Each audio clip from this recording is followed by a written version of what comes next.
This is on the northern coast of the island of Gozo in Malta. And somewhere over there, about 90 kilometers, is Sicily.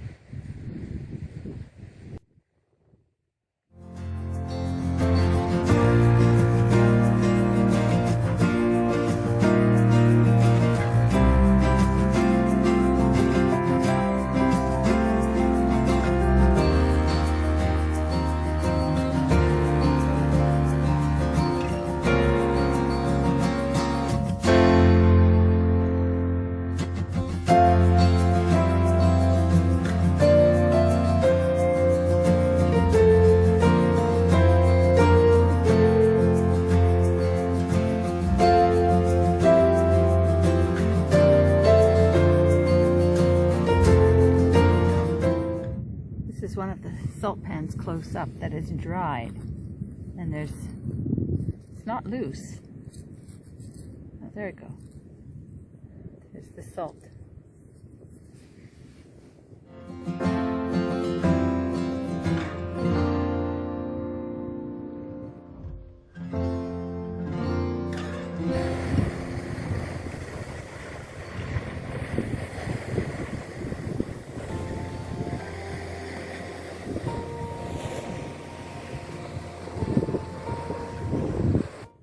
This is crazy. It's just absolute barren. But we are on the trail because there's the red dot on the no barbecue sign. There are cars. I have no idea how they get out here. And they're driving along the trail.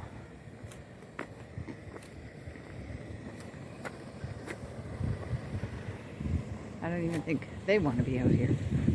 I think we're going around that point. This is definitely one of the most unique hikes. There we go. The whole place looks like a ride at Disney. I mean, this looks like it's been... It just looks like it's been plastered and painted, but it's actual limestone.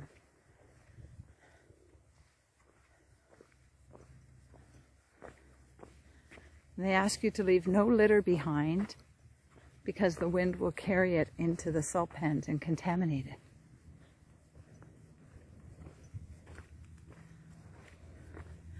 And clearly, these are fully functioning salt pans.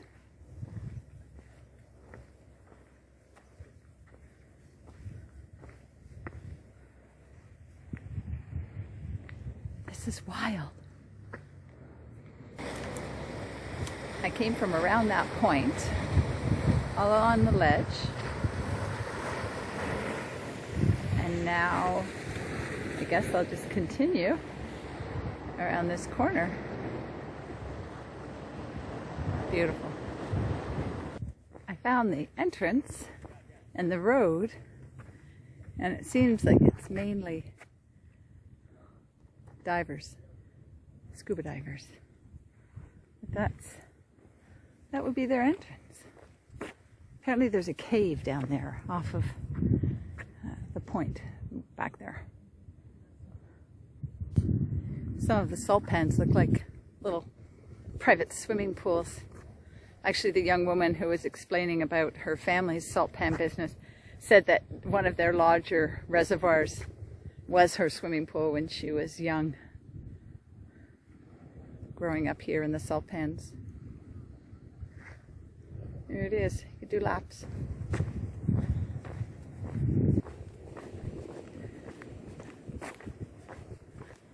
Coming around the coast, and I think where those buildings are is the next beach, which is about halfway back to Marsalforn. More fishermen. Lots of fishermen. Back out onto the road. They say that this is a very dangerous road because there are no speed cameras or speed traps, and people just come flying down here from where we started. So you really have to be aware and walk close to the wall. I'm just coming up to the salt pans.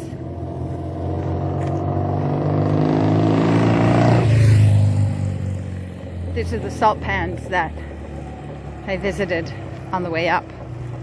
And I think she said they've been in the family for 5 generations. And she's still collecting the salt to this day.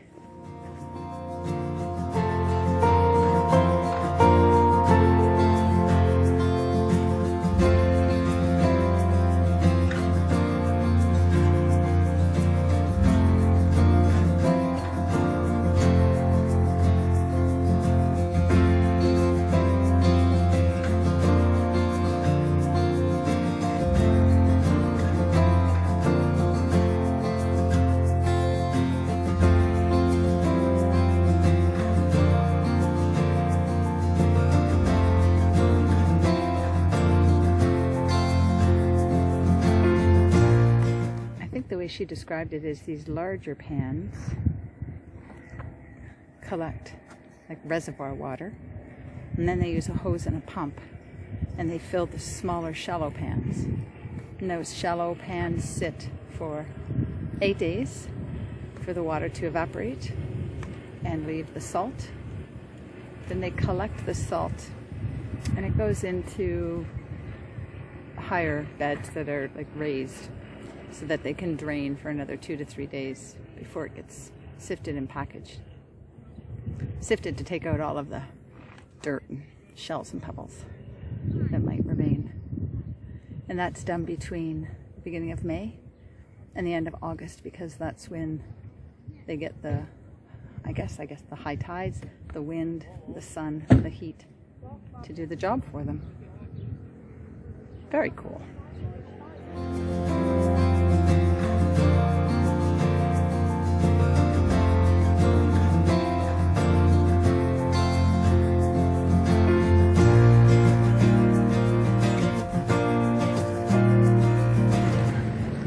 To this beach, public beach, not as secluded as the last one, and I think I stay on the road for a little bit to go up and around the beach and then cut back onto the coastal trail.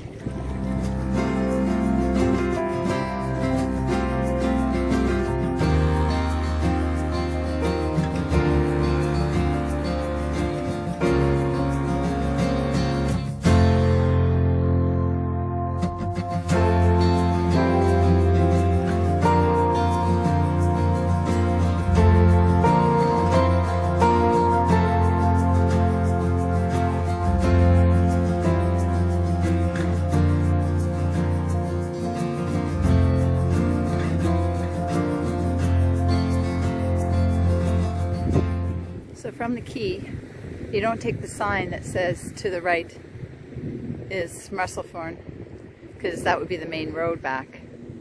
It's not actually a trail. It's just a secondary road that follows along the seashore.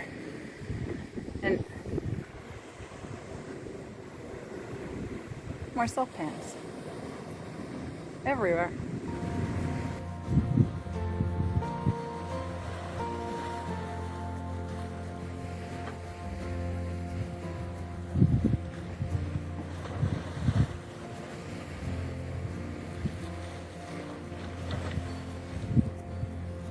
This is a desert region, so grass doesn't grow. All of their children's parks have artificial turf, and then little safety rubber pads under each of the little play area activities. And there are a ton of children's parks in Malta. I just come from up the road and around the corner. This is Marsalforn. This is Marsalforn Bay. And the reddish hotel, almost in the middle there, that's the Calypso Hotel where I'm staying. So I just have to go around the bay.